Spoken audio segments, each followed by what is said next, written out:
ओम शांति। 18/11/2023 के साकार अनमोल धारणा युक्त मधुर महावाक्य हैं। मीठे बच्चे, मनुष्य को देवता बनाने की सर्विस का तुम्हें बहुत बहुत शौक होना चाहिए, लेकिन इस सर्विस के लिए स्वयं में हड्डी धारना चाहिए, पक्की पक्की धारना चाहिए। क्वेश्चन: आत्मा मैली कैसे बनती है? आत्मा पर कौन सी मैल चढ़ती है? आंसर: मित्र संबंधियों की याद से आत्मा मैली बन जाती है। पहले नंबर का किचड़ा है देह अभिमान का, फिर लोभ मोह का किचड़ा शुरू होता है। यह विकारों की मैल आत्मा पर चढ़ती है। फिर बाप की याद भूल जाती है, सर्विस नहीं कर सकते। बाबा की याद भूल जाती है, सर्विस नहीं कर सकते हैं। गीत: तुम्हारे बुलाने को जी चाहता है। ओम शांति। यह गीत बड़ा अच्छा है। बच्चे गारंटी भी करते हैं कि आपका सुनकर के फिर यह ज्ञान सुनाने की दिल होती है। याद तो बच्चे करते हैं, यह भी जरूर है कोई याद करते होंगे और मिले भी होंगे। कहा जाता है कोटों में कोई आकर के यह वर्षा लेते हैं। अभी तो बुद्धि बहुत विशाल हो गई है। जरूर 5000 वर्ष पहले भी बाप राजयोग सिखाने आया होगा। पहले पहले तो यह समझाना है कि नॉलेज किसने सुनाई थी, क्योंकि ये बड़ी भूल है। बाप ने समझाया है, सर्वशास्त्रमय शिरोमणि गीता है, भारतवासियों का शास्त्र। सिर्फ मनुष्य यह भूल गए हैं सर्वशास्त्रमय गीता किसने गाई और उससे कौन सा धर्म स्थापन हुआ। बाकी गाते जरूर हैं, हे भगवान आप आओ। भगवान तो जरूर आते ही हैं नई पावन दुनिया की रचना रचने। दुनिया का तो फादर हुआ ना। भक्त गाते भी हैं, आप आओ तो सुख मिले या शांति मिले। सुख और शांति दो चीज़ें हैं। सत्युग में जरूर सुख भी है, बाकी सब आत्माएं शांति देश में हैं। यह परिचय देना पड़े। नई दुनिया में नया भारत राम राज्य था, उसमें सुख है।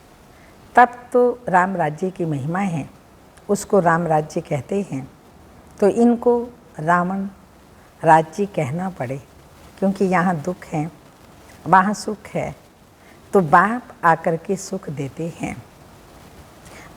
बाकी सबको शांति धाम में शांति मिल जाती है।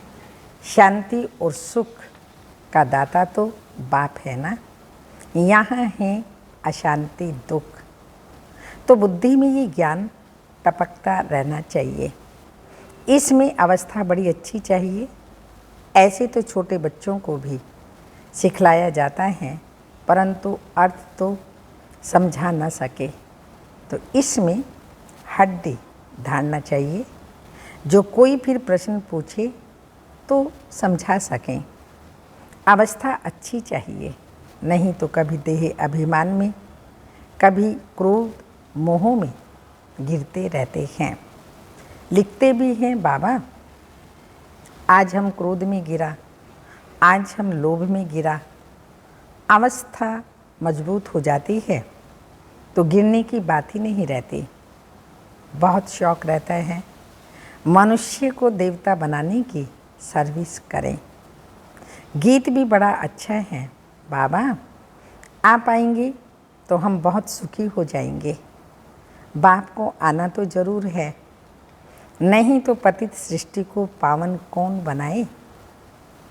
श्री कृष्ण तो देहधारी हैं, उनका व ब्रह्मा विष्णु शंकर का नाम नहीं ले सकते।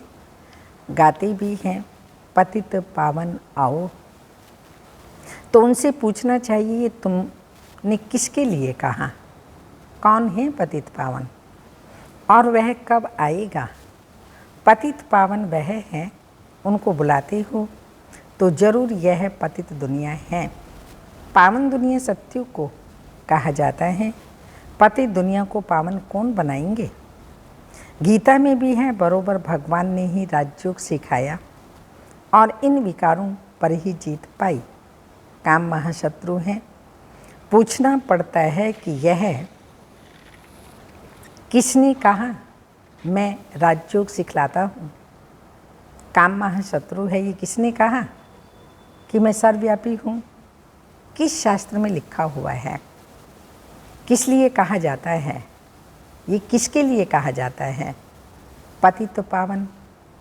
क्या पतित पावनी गंगा है या और कोई है? गांधी जी भी कहते थे पतित पावन आओ। गंगा तो हमेशा है ही, वह कोई नई नहीं है। गंगा को तो अविनाशी कहेंगे। बाकी सिर्फ तमोगुणी तत्व बन जाते हैं तो उसमें चंचलता आ जाती है, बाढ़ कर देते हैं, अपना रास्ता छोड़ देते हैं। सत्युग में तो बड़ा रेगुलर सब चलता है, कम जास्ती बारिश आदि नहीं पड़ सकती, वहाँ दुख की बात ही नहीं। तो बुद्धि में ये रहना चाहिए, पतित पावन हमारा बाबा ही है। पतित पावन को जब याद करते हैं तो कहते हैं हे भगवान, हे बाबा। ये किसने कहा? आत्मा ने।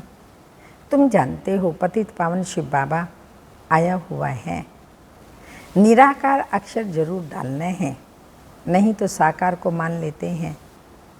आत्मा पतित बनी हुई है, यह कह नहीं सकते कि सब ईश्वर हैं।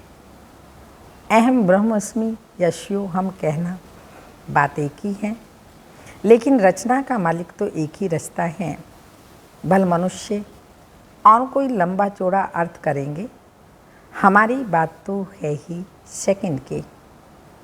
सेकंड में बाप का वर्षा मिलता है। बाप का वर्षा है स्वर्ग की राजाई।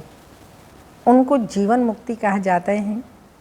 यह है जीवन बंध, समझाना चाहिए। बरोबर जब आप आएंगे तो जरूर हमको स्वर्ग का मुक्ति, जीवन मुक्ति का वर्षा देंगे। तभी लिखते हैं मुक्ति जीवन मुक्ति दाता एक है। यह भी समझाना पड़े। सत्युग में है ही एक आदि सनातन देवी देवता धर्म, वहाँ दुख का नाम ही नहीं। वह है ही सुख धाम, सूर्यवंशी राज्य चलता है। फिर त्रेता में है चंद्रवंशी राज्य। फिर द्वापर में ही इस्लामी बोधि आएंगे। सारा पाठ नोंदा हुआ है। एक बिंदी जैसी आत्मा में और परमात्मा में कितना पाठ नोंदा हुआ है। शिव के चित्र में भी यह लिखना पड़ता है कि मैं ज्योतिर्लिंगम जितना बड़ा नहीं हूँ, मैं तो स्टार मिसल हूँ। आत्मा ही स्टार है। गाते भी हैं भ्रकुटी के बीच चमकता है अजब सितारा आदि आदि। तो वह आत्मा ही ठहरी और मैं परम पिता परमात्मा हूँ। इससे सिद्ध होता है आत्मा और परमात्मा अलग अलग हैं। परमात्मा सर्वव्यापी नहीं हो सकता है, परंतु मैं सुप्रीम पतित पावन हूँ। मेरे गुण अलग हैं, तो गुण भी सब लिखने पड़े। एक तरफ शिव की महिमा, दूसरे तरफ श्री कृष्ण की महिमा। अपोजिट बातें हैं। अक्षर अच्छी रीति लिखना पड़े, जो मनुष्य अच्छी रीति पढ़ करके समझ सकें। स्वर्ग और नर्क, सुख और दुख, चाहे श्री कृष्ण का दिन और रात कहो, चाहे ब्रह्मा का कहो, सुख और दुख कैसे चलता है यह तो तुम जानते हो। सूर्यवंशी हैं 16 कला, चंद्रवंशी हैं 14 कला। वह संपूर्ण सतु प्रधान, वह सतु सूर्यवंशी ही फिर चंद्रवंशी बन जाते हैं। सूर्यवंशी फिर त्रेता में आएंगे तो जरूर चंद्रवंशी कुल में जन्म लेंगे।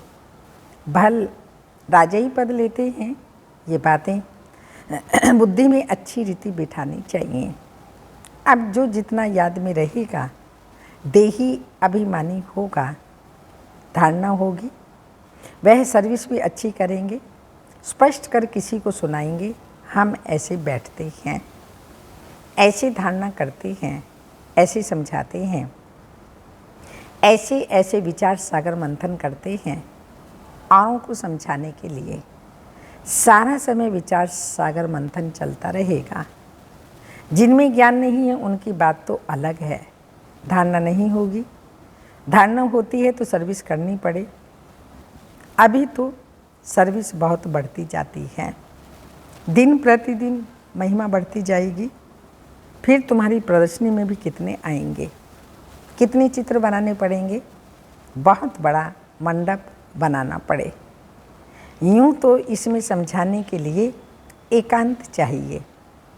तो हमारे मुख्य चित्र हैं ही झाड़, गोला और यह लक्ष्मी नारायण का चित्र। राधे कृष्ण के चित्र से इतना समझ नहीं सकते कि यह कौन है। इस समय तुम जानते हो हमको अब बाप ऐसा पावन बना रहे हैं, सब तो एक जैसे संपूर्ण नहीं बनेंगे। आत्मा पवित्र होगी, बाकी ज्ञान थोड़ी सब धारण करेंगे। धारणा नहीं होती है तो समझा जाता है ये कम पद पाएंगे। अभी तुम्हारी बुद्धि कितनी तीक्ष्ण हो गई है। नंबरवार तो हर क्लास में होते ही हैं, कोई तीखे कोई ढीले, यह भी नंबरवार हैं। अगर कोई अच्छे आदमी को 3rd ग्रेड समझाने वाले मिल जाएं तो वह समझेंगे यहाँ तो कुछ है ही नहीं। इसलिए पुरुषार्थ किया जाता है अच्छे आदमी को समझाने वाला भी अच्छा दिया जाए। सब तो एक जैसे पास नहीं होंगे। बाबा के पास तो लिमिट है। कल्प कल्प इस पढ़ाई की भी रिजल्ट निकलती है। मुख्य 8 पास होते हैं, फिर 100, फिर हैं 16,000, फिर प्रजा। उनमें भी साहूकार गरीब सब होते हैं। तो समझा जाता है इस समय ये किस पुरुषार्थ में हैं, किस पद को पाने लायक हैं। टीचर को पता पड़ता है। टीचर्स में भी नंबरवार होते हैं। कोई टीचर अच्छा है तो सब खुश हो जाते हैं कि यह पढ़ाते भी अच्छा हैं, प्यार भी अच्छा करते हैं। छोटे सेंटर को बड़ा तो कोई बड़ा टीचर ही बनाएगा ना। कितना बुद्धि से काम लेना पड़ता है। ज्ञान मार्ग में अति अति मीठा बनना है। स्वीट तब बनेंगे जब मीठे बाबा के साथ पूरा योग होगा, तो धारणा भी होगी। ऐसे मीठे बाबा से बहुतों का योग नहीं है, समझते ही नहीं। गृहस्थ व्यवहार में रहते बाप से पूरा योग लगाना है। माया के तूफान तो आएंगे ही। कोई को पुराने मित्र संबंधी याद आएंगे, कोई को क्या याद पड़ता रहेगा। तो मित्र संबंधियों आदि की याद आत्मा को मैला बना देती है। किचड़ा पड़ने से फिर घबरा जाते हैं। इसमें घबराना नहीं है, ये तो माया करेगी, किचड़ा पड़ेगा ही हमारे ऊपर। होली में किचड़ा पड़ता है ना, हम बाबा की याद में रहे तो किचड़ा नहीं पड़ेगा। बाप को भूले तो पहला नंबर देह अभिमान का किचड़ा पड़ेगा। फिर लोभ मोह आदि सब आएंगे। अपने लिए मेहनत करनी है, कमाई करनी है और फिर आप समान बनाने की मेहनत करनी है। सेंटर्स पर सर्विस अच्छी होती है। यहाँ आते हैं तो कहते हैं हम जाकर प्रबंध करेंगे, सेंटर खोलेंगे। यहाँ से गए खलास। बाबा खुद भी कह देते हैं तुम ये सब बातें भूल जाएंगे। यहाँ तो भट्टी में रहना पड़े जब तक समझाने लायक हो जाए। शिव बाबा का तो सबसे मीठा कनेक्शन है ना। समझा सकते हैं किसी प्रकार की सर्विस, किस प्रकार की सर्विस करते हैं बाबा, समझ जाते हैं। फिर हम भी समझ जाते हैं और समझा भी सकते हैं ये किस प्रकार की सर्विस करते हैं। स्थूल सर्विस का भी इजाफा मिलता अवश्य है। बहुत हड्डी सर्विस करते हैं, परंतु सब्जेक्ट तो है ना। उस पढ़ाई में भी सब्जेक्ट होते हैं। तो इस रूहानी पढ़ाई में भी सब्जेक्ट हैं। पहले नंबर का सब्जेक्ट याद, पीछे पढ़ाई, बाकी सब है गुप्त। इस ड्रामा को भी समझना पड़ता है। यह भी कोई को पता नहीं है। 1250 वर्ष हर एक युग में है। सतयुग कितना समय था? अच्छा, वह कौन सा धर्म था वहाँ? सबसे जास्ती जन्म यहाँ किसके होने चाहिए? बोधि, इस्लामी आदि। इतनी जन्म थोड़ी लेंगे, किसी की बुद्धि में ये बातें नहीं हैं। शास्त्रवादियों से पूछना चाहिए, तुम भगवानों वाच्य कहते हो। सर्वशास्त्र में शिरोमणि तो गीता है। भारत में पहले पहले देवी देवता धर्म था, उनका शास्त्र कौन सा? गीता किसने सुनाई? श्री कृष्ण भगवानों वाच्य तो हो ना सके। स्थापना और विनाश कराना तो भगवान का ही काम है। श्री कृष्ण भला कब आता है? अभी किस रूप में है? शिव बाबा के अपोजिट श्री कृष्ण की महिमा जरूर लिखनी पड़े। शिव है गीता का भगवान, उनसे श्री कृष्ण को पद मिला। श्री कृष्ण के 84 जन्म दिखाते हैं। पिछाड़ी में फिर ब्रह्मा का अडॉप्टेड चित्र भी दिखाना पड़े। हमारी बुद्धि में है जैसे 84 जन्मों की माला पड़ी हुई है। लक्ष्मी नारायण के भी 84 जन्म जरूर दिखाने पड़े। रात को विचार सागर मंथन कर और ख्याल चलाना पड़ता है। सेकंड में जीवन मुक्ति मिलती है। इसके लिए हम क्या लिखें?